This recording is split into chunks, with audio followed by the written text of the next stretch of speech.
Hi everybody and welcome back to another Teen Space video. Hope y'all are having a great week. Today I am here with our Innovation Lab Specialist, Hi, Lloyd. Would you like to introduce yourself? I'm Lloyd. I do things good. Uh, I'm here at the Tomball Innovation Lab, and I am one of the main people here. We are currently preparing. We were back in the building, but we're preparing for opening. So I'm getting the lab ready. But part of that is we're just gonna have some fun here, me and Lexi, and we're gonna play a little bit of a game. Uh, So I figured we kind of started this week off with a tutorial on how to play a cheap, fun, easy board game. And I figured Lloyd here could show us how to play something that's virtual. So if you want to play with your friends, this is a free-to-play game that you can download on your app. And if I'm not mistaken, it is Houstonian locally sourced. So it's a great way to kind of support local areas. That's right. So the game that we're looking at today is a game called Master of Wills. Now, I went to PAX in 2019. This is PAX South in San Antonio with some friends. It's fun. Yes, you were there, and I didn't even know it. Right? Yeah. Yeah. So we probably passed somewhere.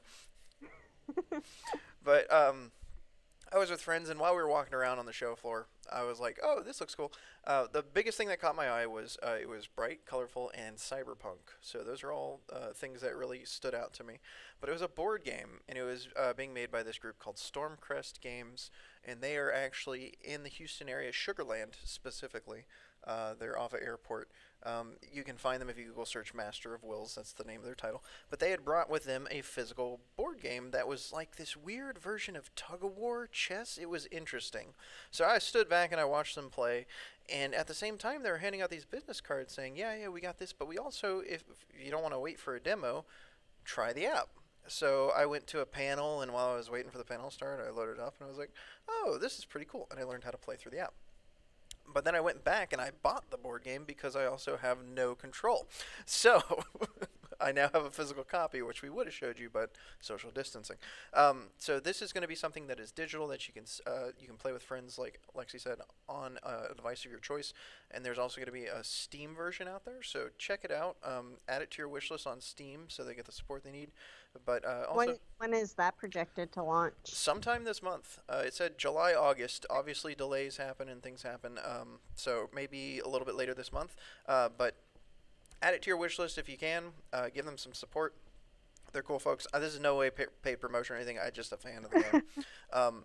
But yeah, we're going to show you that. So on your screen right now, you should see. Hopefully, they should see the application there. I am at the main screen, and I'm only level 5.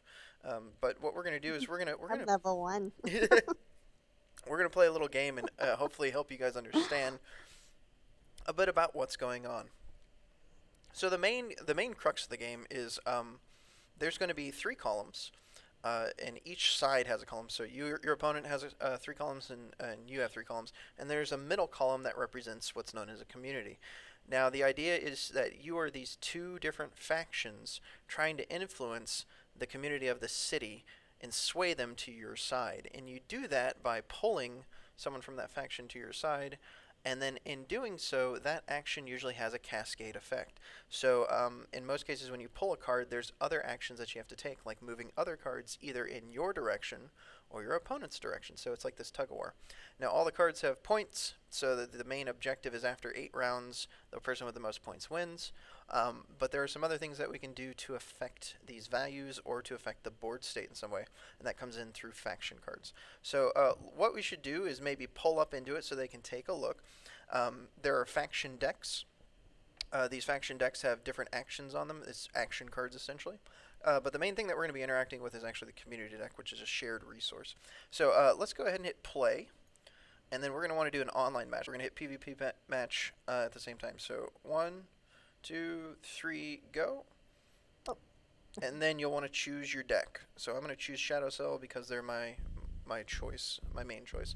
All right. So now we're gonna match up here, and if someone else, nope, okay, that's it. That's both of us. So here you can see the board. Now what you're first presented with is a choice of 3 cards from your faction deck. These have different rarities. The gold one's the most powerful. These are your legendaries or epics. There's also the silver ones, and then there's these base generic ones. Now you can make a mulligan essentially, so you can choose which cards to keep. You can see you have a little timer, so select up to 2 cards from your hand to draw again. I'm actually going to only do 1 myself, and it will draw me a new one from the deck. Okay, cool. And those are going to be action cards that I can play when I move a specific piece. Now, in order to determine who goes first, it flips 2 cards off the community deck, and the person with the highest number, so that would be Lexi here, she got a 4. You choose turn order, so either you can go first, or you can say I can go first, and it's up to you. Now, from here, we're going to have we have 6 starting community cards, so you can see those there. And you can see the numbers in the top left corner. So like the green one up there has a -1. That would actually give you -1 point if you moved it over. And as you hover over these, you can see where I would have to place it to start. So for mine it says that one would go to allies, whereas this one goes to recruits. These are different levels of power. The allies are locked in, they can't be affected by any movements or actions, whereas things in the recruits and the loyalists can. So you can see putting something to your allies is usually to your benefit, unless it's something like this negative value where it might hurt you. Now along with that, we also have these colored options. So if you're looking at the screen now, you should see this. Next to that big number in the circle, we also have these pluses here. So in this case, it's plus a purple, plus a green, plus 2 in the brown. What these are doing is they're associating with the outside colors of the cards themselves. So the allies here that I have, this allies card is a union card. So when I move this card, I also get to move another union card +1. That's what the +1 means. And the plus is telling me in my direction. If it was a minus, like this red one here where it says -2 purple, that would be in Lexi's direction. So by taking this card, I also have to make movements of other cards on the field. Now there's a little bit more here, and different icons. One of them is a little helmet looking icon. When you move a card from the community to your side of the field, if it has that helmet icon, you can then play one of your action cards, your cards over here in your hand. So you have to do that in order to play those. Otherwise, you're just making a movement. So the idea is to try and make as many movements in the positive in your direction as possible by the end of 8 rounds. I only have 11 seconds here, so I'm going to real quickly make a quick movement. I'm probably going to do I'm going to do this one here. And the reason I did that was because you could also see now I have to move a -3 blue. So I have to move a blue 3 over to the other side. The only blue out there right now is a -2. So guess what, Lexi? You're starting off with -2 points. No. Yes. And doing so, the card I played also had that helmet icon. So when I moved it over, I can now play one of the cards from my hand. These are my faction cards. This one here is actually pretty decent.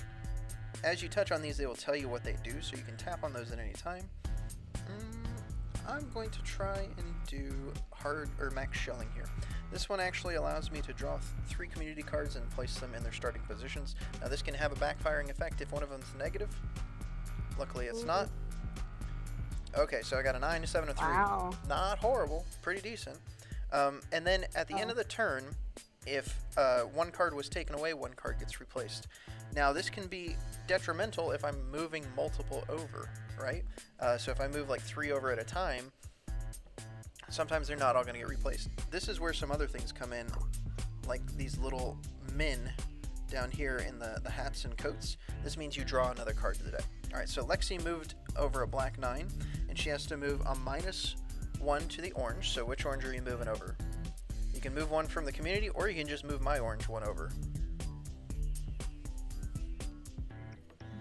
Okay, at least it's showing me what to do. Right, so that doesn't give me any points, so that's good. You're also moving a -1 over to me, which is great, and then you have a negative black. So the only black on the field is my 3 that you can move, so that one goes into my allies. Now these ones and allies cannot be touched, so you can't affect them anymore. They're locked in place. You can see the lock icon down at the bottom.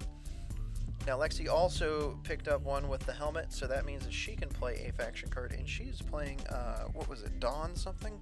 I can't remember. I don't know yet. Basically, they're like the heavily religious faction, essentially, whereas mine's like the shadow runners, the guys who are always fighting for freedom or whatever. But these guys are actually pretty cool. They work a lot with the discard pile. just so you know, I'm gonna play into the stereotype here and said I picked all my cards in my deck based off a look. They I look did cool. not have time to read all of it.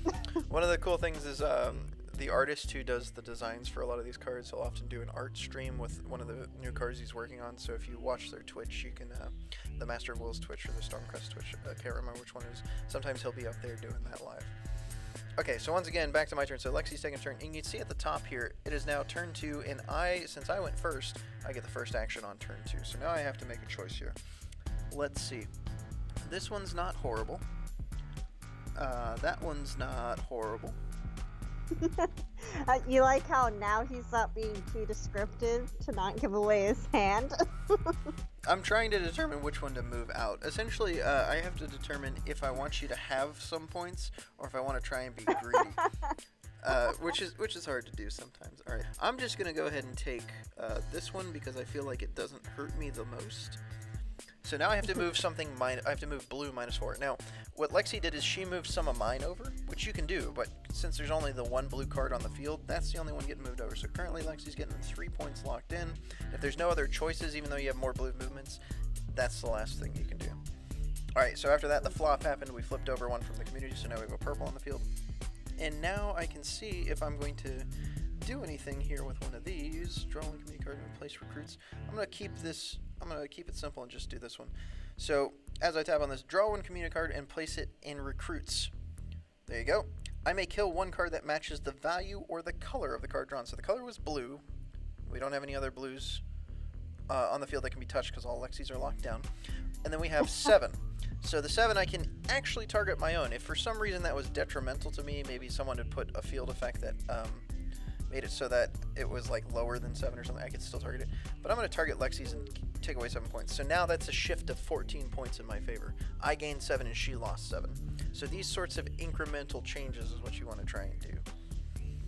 Alright, so she's going to move over an 8. She's going to get an action card at the end, but she has to move a red +1 in her direction, so that's going to be the 2. She's going to have to move a green in her direction, and I don't recommend mine. I recommend that 5.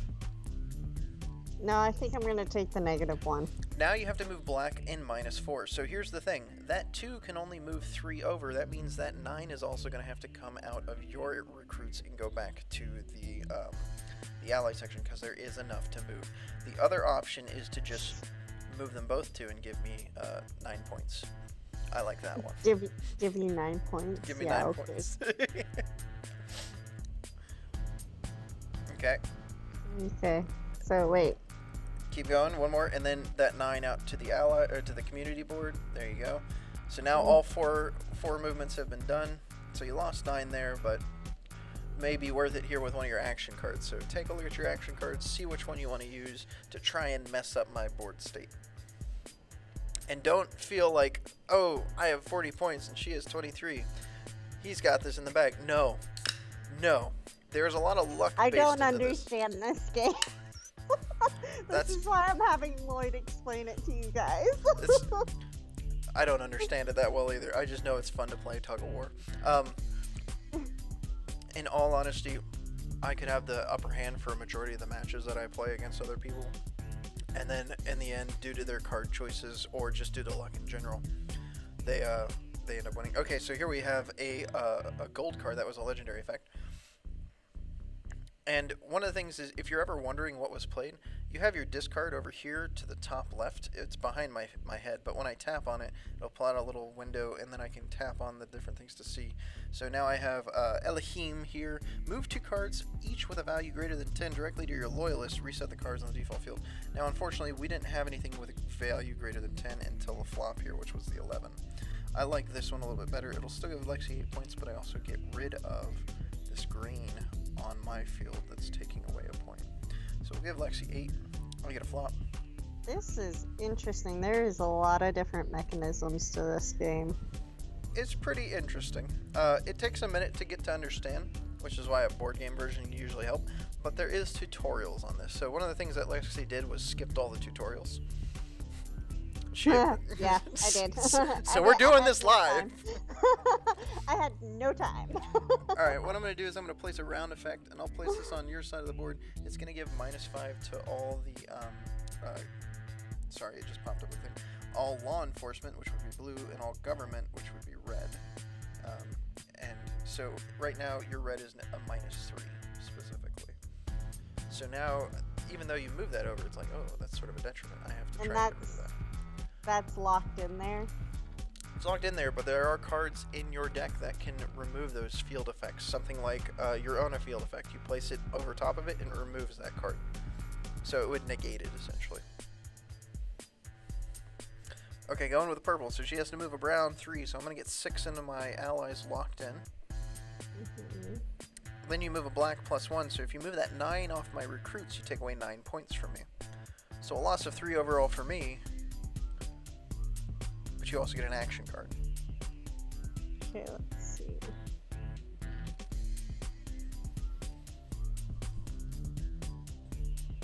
These are so weird. One of the things that I wish we could do is get her screen, because I can't see her hand. But maybe I don't really have anything to remove that card, so... Alright, Killing Spree. This is actually pretty decent. So when I tap on Killing Spree, you draw 3 community cards, kill 1 card from each community color drawn. Okay, so red. You can target one of them on the field or one of them on your side. Do you want to get rid of that -3 red on your side? Just so you're not losing points. No. No. Okay. Just drew a purple and then a black. Once again, I would probably take out one of the ones in community. Yeah. Alright. So, we saw how that affected the board. I was at 40 something and now I'm at 38. We're more in parity. So it's not as easy to always just come ahead in these things. Okay. So let's see. Do I have anything that would move reds over to you? I don't on the field. I'm trying to move reds over so you lose more points than gain.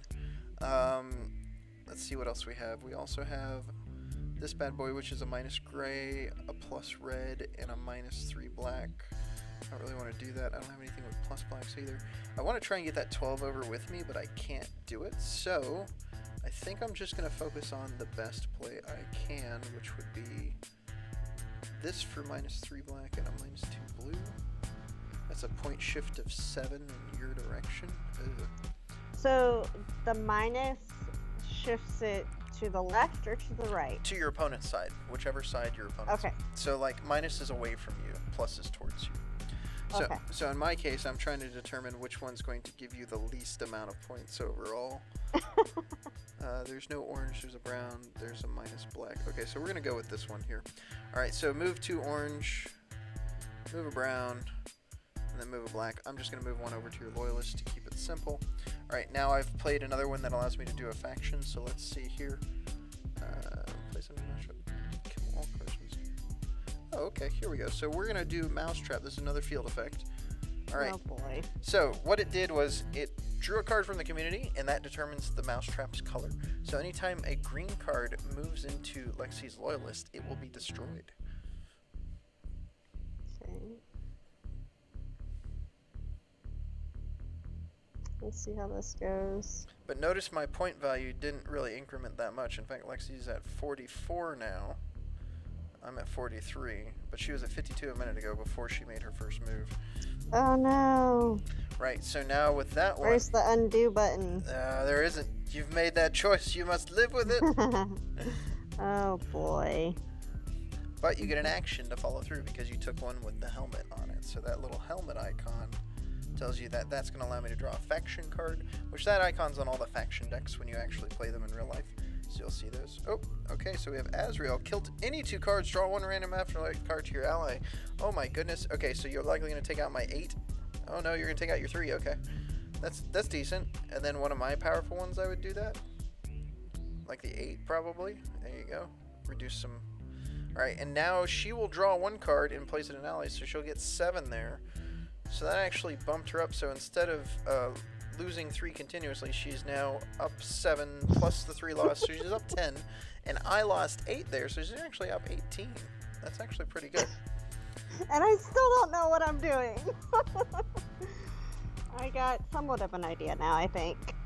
I've gotten the tug of war part of this down. Excellent. All right. Do I have anything Now it's just trying to figure out the color coding.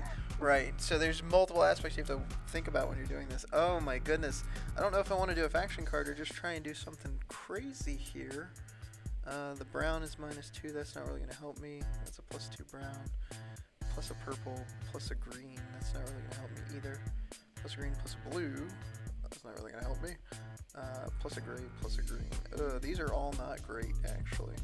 So let's take the least effective to your side. So I'm going to gain 3. I'm going to -1 again. There you go. You can just keep that on that side. I'll plus a 3 over. So I'm up 14. Do the flop, and then I'll get to play action card here with one of my factions. Alright, so this is called Pseudocide. Swap any 2 random afterlife cards. When any 2 cards, you may swap only 1 with an opponent. So this is something that has a bit of a detrimental effect because there's a good number of afterlife cards. Some of them are really low, like 1s and 2s. I could aim at one of Lexi's high ones and try and get rid of that, or I could end up giving her a more powerful one. It really depends. So I think what I'll do then is I'll do this, Catania. So basically, I get to move any 3 neutral cards, which would be in the community, over to my loyalist. Now, if the value I move is greater than 20, equal to 20 or higher, Lexi gets to move 1 as well. So let's take a look. The highest values are 6, a 6, and a 6. So that's 18.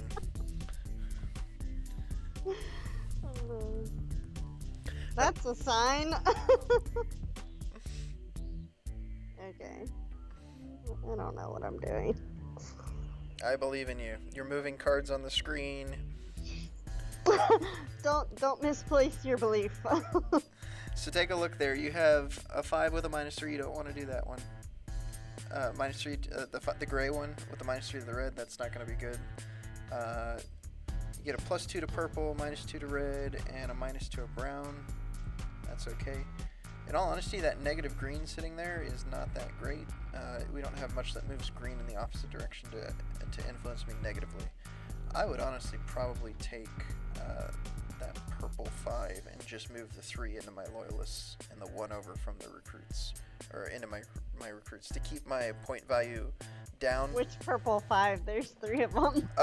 The one, the second from the bottom on the right-hand column, the one with the red hair. Yeah, that's the one I was looking at too. So with that, you'll move a purple +2, so you can actually move 2 5s into your area. So you can move 1 5 and another 5, because that's 2 purple movements. There you go. And then you could do -2 red on my 3, which would put me in the 3 into my allies, but it wouldn't gain me any points. It would just lock me in with that 3.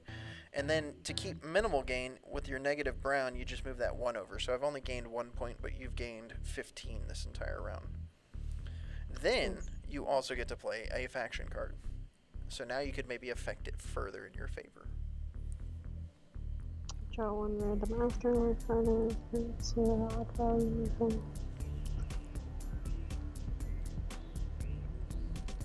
Okay, whatever. We're just gonna go with the first one I drew. Alright, Ascended Master. Draw 1 random afterlife card to recruits. If the card is all value, move 1 card +2, which it is. And if it's an even value, move 2 cards +1. So one card +2, I would probably take that gray 5 and move it into your loyalist, so you get another 5 points there. That would bring you up to 20. Oh, gonna move that. I had no other option. Oh, okay, gotcha. I had to move the brown. All right. Oh yeah, no, the brown came from that flip, but you also got to move the 5, the gray 5 over, which is good. Mm-hmm. Okay, so now I'm left with some weird choices here. I can move a gray -3, which is not that great.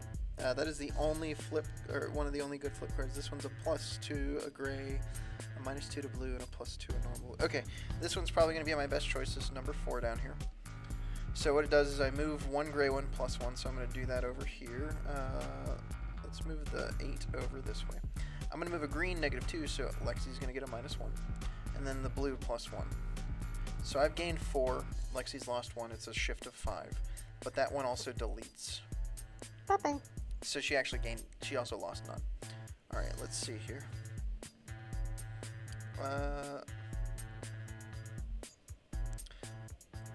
we're gonna try. That's my loyalist. So 11. Okay. We're gonna do this one, I think. We're gonna do an absorption. Oh, I guess we're doing suicide. Guys. Oh. So I swapped one of Lexi's high-powered ones and got a low-powered one. I'm gonna swap one of my low-powered ones and hopefully not get a low-powered one. Oh, I got a -1. See, that's the downside. That is the downside sometimes. So not a great point swing in my favor, but there you go. All right, Lexi, lead on. What you got? Lead on. I'm probably not the person you want to lead. I mean, you've got 3 rounds left, 3 moves left, and we're pretty close in points. We're at 78 to 71. That sort of point gain, that point differential can be regained pretty quickly. All right, so straight 7. That's one way to do it. Yeah, I'll just go for the thing that evens us out. Oh. All right, let's see what I got here. We're gonna go with this one, I guess, because it has the most movement options. So with this, I move a purple +1. I'm gonna move this 5 out of the way. I'm gonna move a brown +1. I'm gonna move this 5 over to me, and that's gonna be it. So basically, what I did was I made a point swing in my favor. So now it's 85 to 73. All right, Lexi, what you got? Not a whole lot. I would say probably the purple 5 there. You move your own 5 into your recruits. So plus a purple to your side. You can just move your 7 into loyalist or something. The gray, I would just move your 5 in loyalist to recruits to keep you on the same point value, and then move like a 4 from the orange into your recruits as well. That made absolutely no sense to me. Yeah, let's go with this one. There you go. Okay. All right, and there's the flop. Okay, so oh wow, we don't play any action cards anymore, do we? Only if the card that you choose has that helmet symbol on it. Oh, that's right, okay. All right, so I'm gonna move this one. So we're gonna move a green one -1. We're gonna put this one over here. We're gonna move a brown +1. I'm gonna move this one further in. There we go. So that one dies because of that field effect I placed. So I'm effectively removing 5 from Lexi's side. And then I draw a card. Okay, so this is my last play. I have to make this one count. So luckily for me, I have 2 legendary faction cards. And the one I'm going to choose is this one called Chained. This is a multi-card destruction tool. So I flip 4 cards. I can kill. All right, so Lexi has no black loyalists there, so I'm going to move this one over and just gain 2 points. There's a purple. That purple 4 is lower than any of the things Lexi has, so I'm going to actually put that one there and then choose one of Lexi's purples and kill it. So we're going to kill that 7. Now his real motive comes out in this game. I also have a blue, a number 2 orange. So once again, Lexi has some higher oranges. So I'm going to take out her 7 there. So you can see how this is putting more cards on the field, but it's also either giving me the option to move them to my side or kill them on her side. Now, her brown, she only has 1 brown, so I'm going to move this one over to my side to give me 7 points because it's decent. So it gives you an option on that one. All right, last move for Lexi, 98 to 63. Now this one might be harder to pull off unless Lexi's been Rain Man in it here. Not been doing. Here comes Absolutely have not. her true power. No power at all. And minus a gray. Just move my 4 over. Oh, okay. I give you this game, it's fine. I can get this. Just accept it. All right. This is what I get for not playing the tutorial. Learn from my lesson, people. Should have played the tutorial. Which, you know, if we could do the physical one here, we would have gone over a tutorial to show you guys a little bit more in depth. But because this is free to play, you can get this on the App Store for Google or Apple. Or if you're a computer player or a PC fanatic like myself, if you have Steam, you can add it to your wish list, and whenever the Steam version becomes available, you'll be notified of that as well. But this is something that you can do in the interim. Alright, Lexi, what you got? 1 card. We're gonna try this.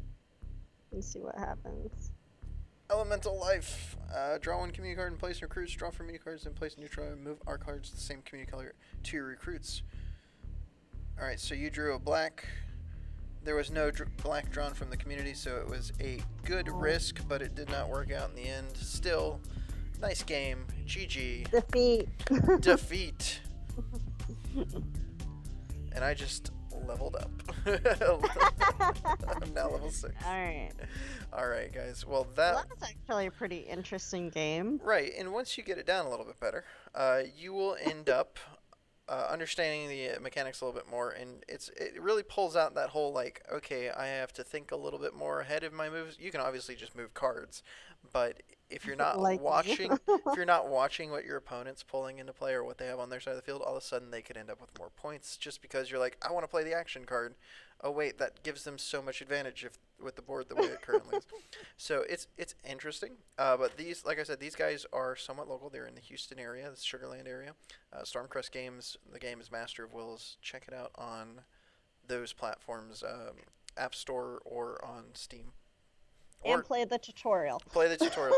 And if your local game store is open and you're looking for a physical copy, you can always ask them to see if they can get one. Or you can shop online if you got disposable income. If you're a person who can do that, feel free to send them a thing. I think it was like $45 for the board game, the base set, which had 2 decks. It had the Razor Corp, which is red, and someone else, which is blue. I can't remember. But we played with 2 other sets here, so it's pretty nice. That means it's pretty portable. It's just cards, right? Yeah, and that's just it. It's just cards, but it's not like trading cards. You don't have to go out and buy packs or anything to make your decks better.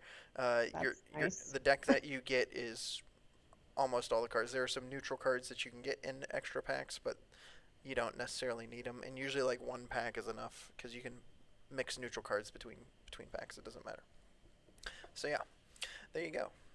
Well, Lexi, anything else? That's it. Thank you guys so much for tuning in for another Teen Space. Hopefully y'all enjoyed this. Thank you, Lloyd, for taking the time out of your day to teach me a new game that I did not do the tutorial for. So hopefully you guys go out, download this. Again, it doesn't cost anything to download and try it out. You can play it with your friends. Play it with randoms. You can play the AI until you get a better hang of it. So. And if you want to play us, catch us in the Discord, and then you can say you want to fight us. Absolutely. Or if you're already on Discord, you can also check out their Discord. It's advertised in the game there too. You can see the link to it. But yeah, join ours and you can fight us, and then you can stomp me and avenge Lexi.